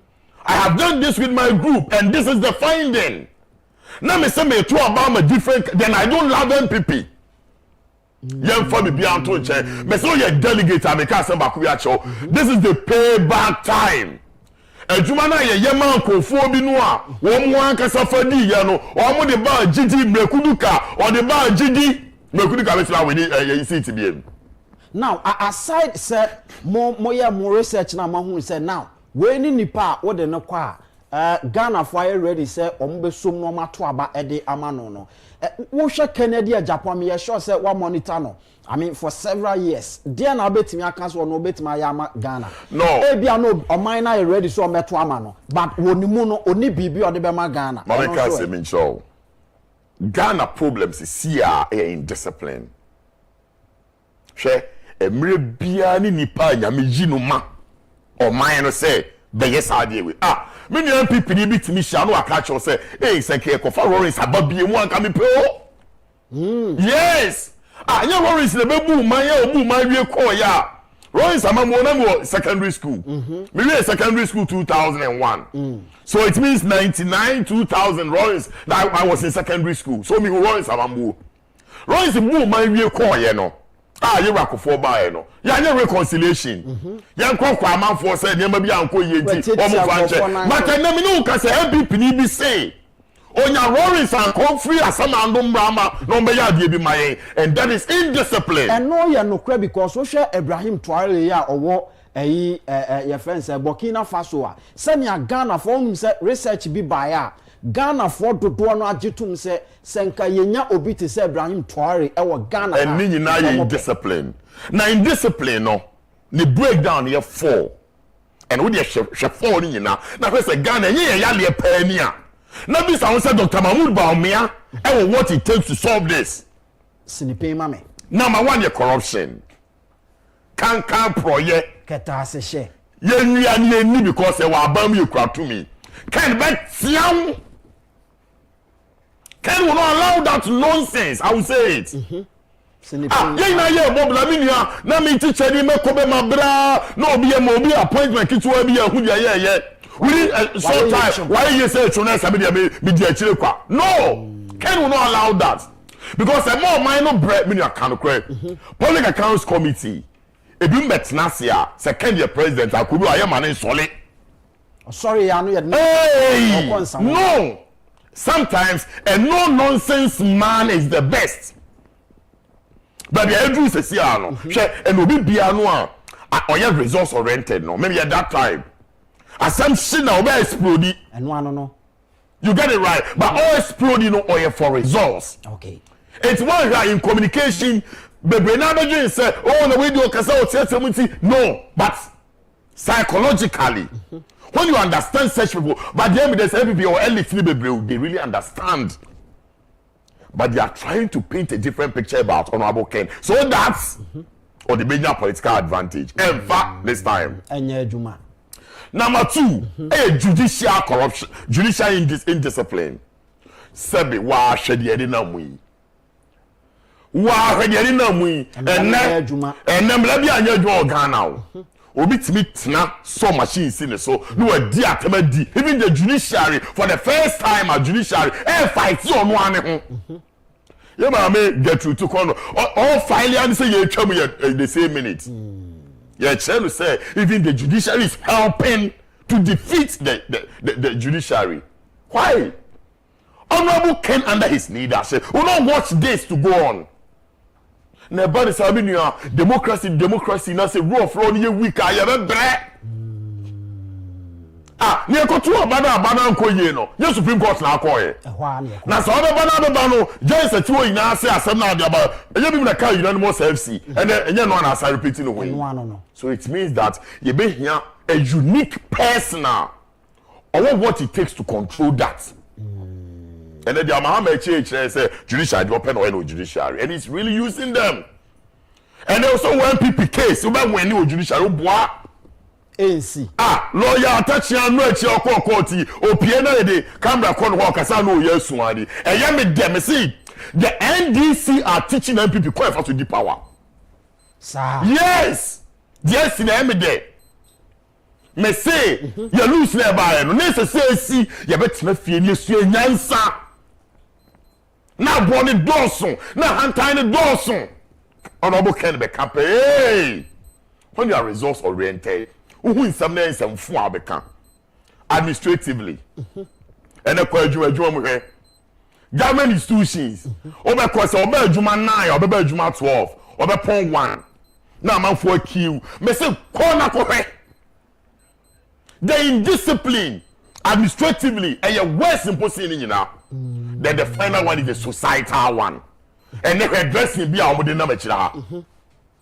And then you will be up and your school, her secondary schools. I'm a teacher. Sometimes you to punish you.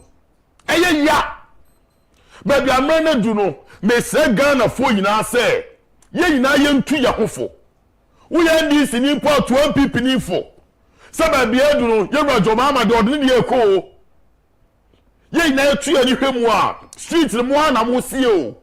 So the delegates, omo de ba mo yini. But we choose a winnable candidate. And yes, sir, 2028 GSMA, you have about 2042. And no, Armstrong, and not many no AD and Como Udru, a Western Nota, and easy cry. Babia, Ukojina Boni Dinwa, Ubia Inimno. Na Adia Bakwa, I am a de, I want to home, and he said, on Kasa Keke. On Kasa Keke. Ne kasa bia all can be no or can or more reason. Way NHS indeed he is a communicator. Na unim say Armstrong currently ono so no gusua all preposition fofo no ye de be koda foforo na eno so no ya toa so akọ yenim na owe nkomo a odie ene baabi a odenam na e kirew se oye connected because of eniema wahuno. Now, Mamin Studio B, as usual, my darling lady, Sabato Riafi, Eja Riafi ba, wire crado, yeah, messages are hodwa, oman for ye TF one ya for Eddie Ebano, or Kokai Eddie Amayen, and then the German who said, not just a man for near Japan, Armstrong and I'm said, or ye strong lampa. And Sabato, Bibiaba Cordier. Mr. Yamiado, now, ye. Na ye good to so in the DNA saying me catch away to the home. Obeka na chire home. Sa. Me can ha me nyasem. Me can away to the home. You mate. Wada Roma obere nie. Fa messages no emaye. Na yenku anim. Mate, ma me boss tell me can the YouTube there and ashase. Nana bafo akoto say let Ken be Ken. In Ken we trust more fire. Nana ya say blessed Monday to Mr. Inkum, Bra Albert and the lovely Sinupen crew.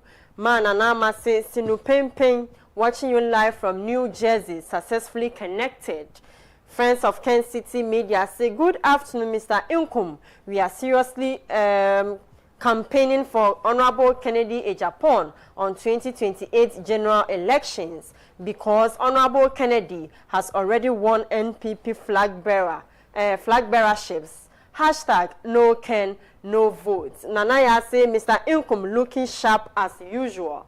James say with Honorable Ken, everything is possible. With Honorable Ken, NPP can win 2028. Simple. Clarissa Williams say Mr. Inkum gets connected. Oh no, I connected at the crown. Sana program no air Eunice, if you have foresee, I say I am highly and fully connected. Yeah, mommy, Winnie Champion say Sinupen.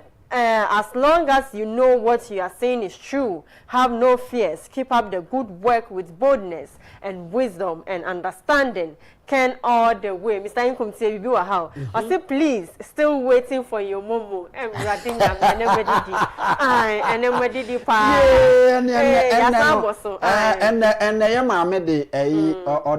the number no obe WhatsApp e WhatsApp.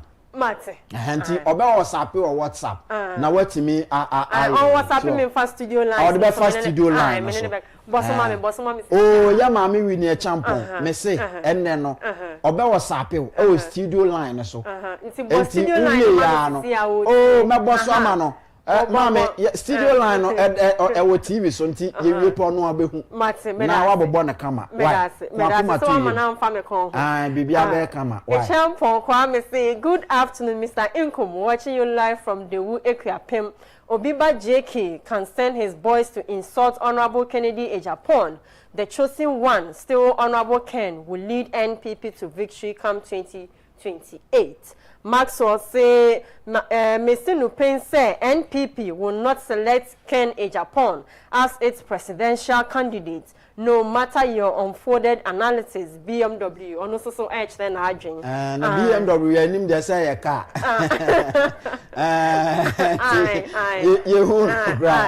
So you will be our wife and one.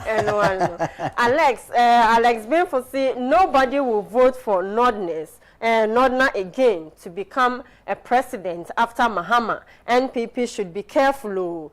Junior say connected. Paul say we need a pragmatic leader, and also so Ewa has saying Charity Ababio say I'm a delegate, Mr.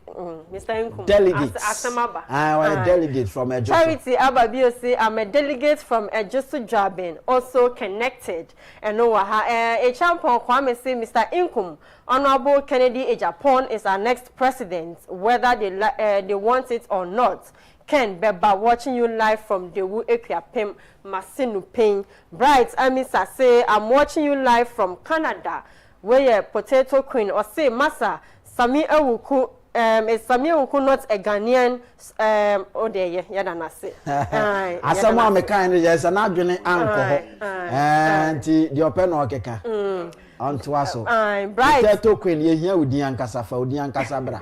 Na hwe de ebo ho no kra na. No ye nim ba bia mu free o. Samo ya tofia mamo. Ya tofia mamo. Ntimo no de mu ye okay. Why won't you defend? Obebo 5 sir. And one. Okay. Strikers are so dangerous until we are then cry. You better go. No cry. Bright Amisa say I'm connected. Bodybuilders for Ken TV say it was Okada guys who made the NDC MP win for the first time in Asaman Kesi. Isaac Prince say good afternoon, Mr. Inkum. Great show. I am connected, watching you live from Germany, Frankfurt. And no Ewa has say. We say Charity Ababio say I have seen the light of God. I have seen the light. Amen. This is my song for Kennedy. And also Asra Kaho. Abena did I say then Albert be the Peter for Honorable Ken.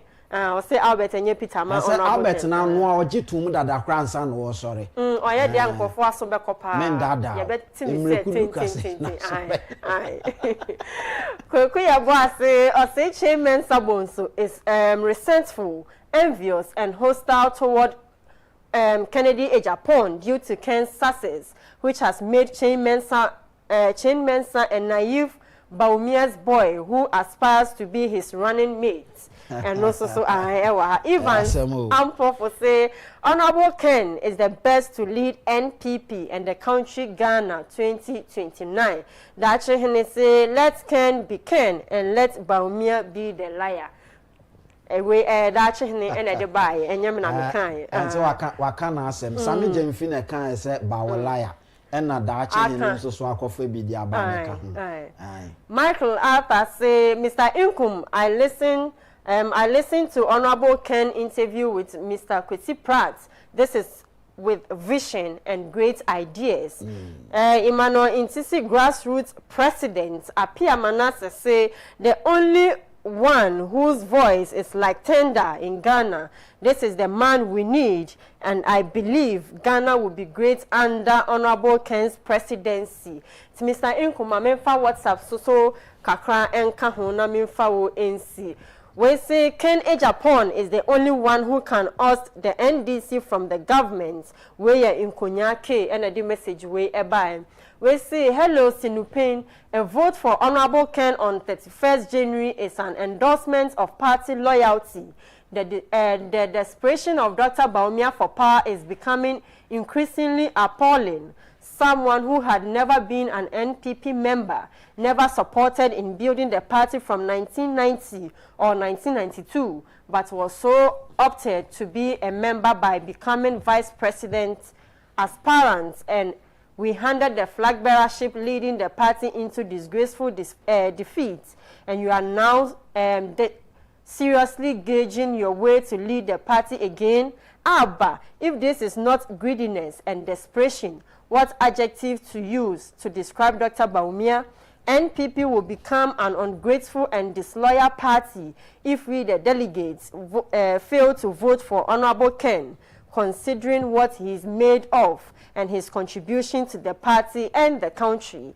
Let us not disservice to our party and country by not voting for Honorable Ken to lead our party to victory come 2028. Hashtag I choose Ken, I vote Ken. Where your OBK Odifri Pokwase and a buyer. OBK enche mayor neighbor El Pokwase. Okay.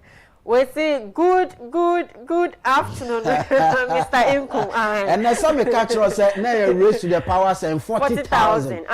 40,000 one. Armstrong crab by and I'm say or the Kobe 50,000. No, 70,000. I say good afternoon, Mr. Inkum.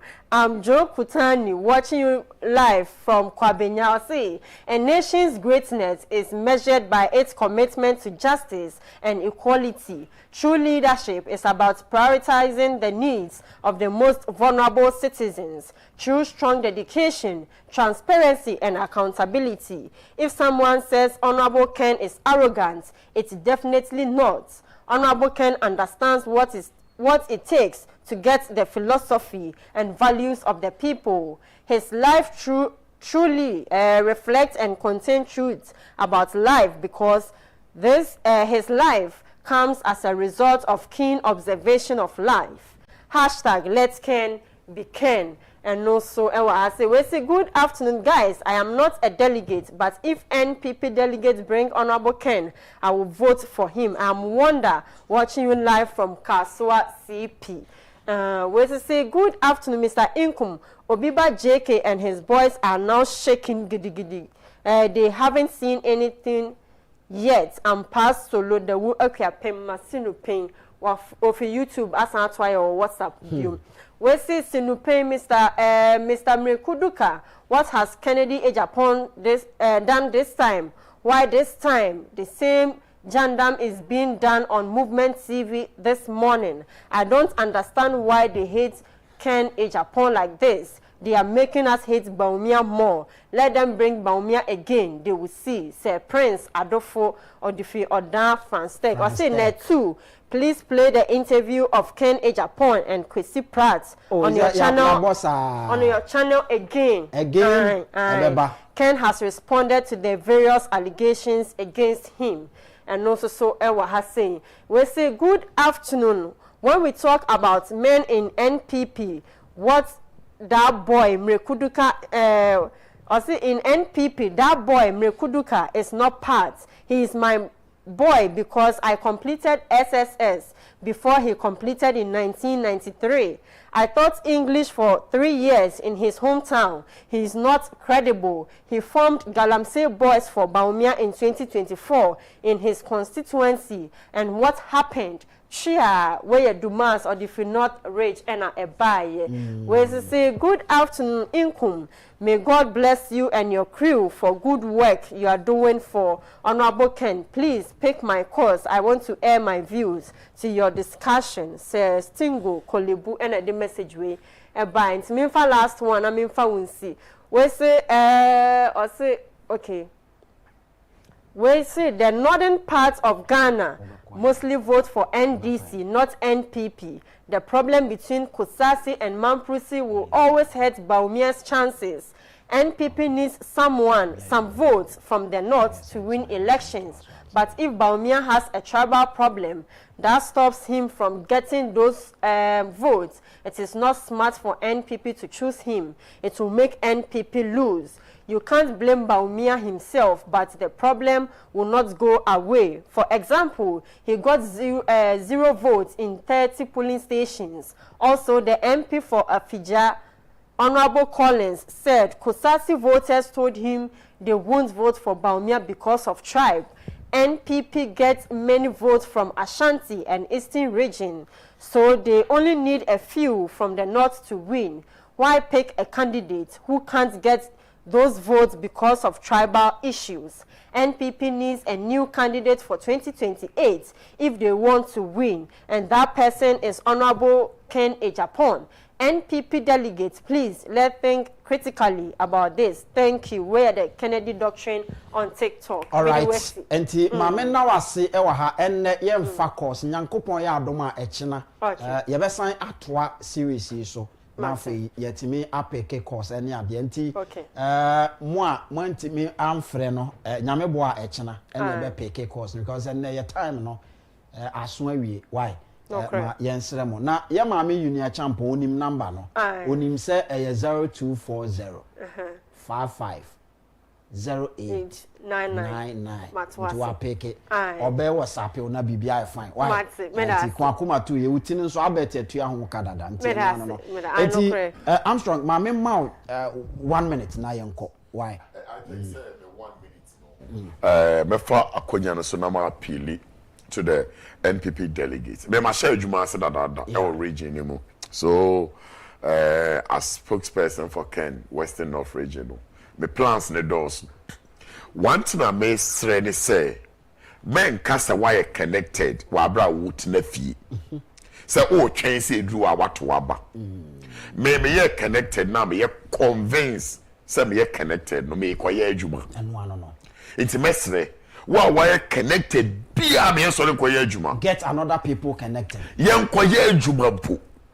At least me my connected except making sure say me region no every constituency me dey department me do omo ba da ye to aba no enyo no abo pae sa maka nkwa na ebe bre so ebe bre ye no enti baby bia aba o say me ba cry me am me boys too bia na mua street I believe in streets then media that thing is so simple but mo fa kan bra o mo fa kan say me tia now I don't know how to let my people understand. Sometimes there is a price to pay. Mesre, if you are connected, yes, sorry, koyejuma. Medase. Menso medase eno Richard Armstrong and meneno Eddie and Como all the way from the northern from Western North region and wabekam home here den Como it say yede Abrel ye frame Anthony Kofi Inkum Daddy Albert Asmani enso beka ho am ye the Ghana Como Abrel. This is where we draw down the curtains nyankopon ya adma china ye besan so ehia na fe ye the part 2 of this series ye the Abrel Mr. Inkum enemy din sinipei Kano Senior Etie. We are out.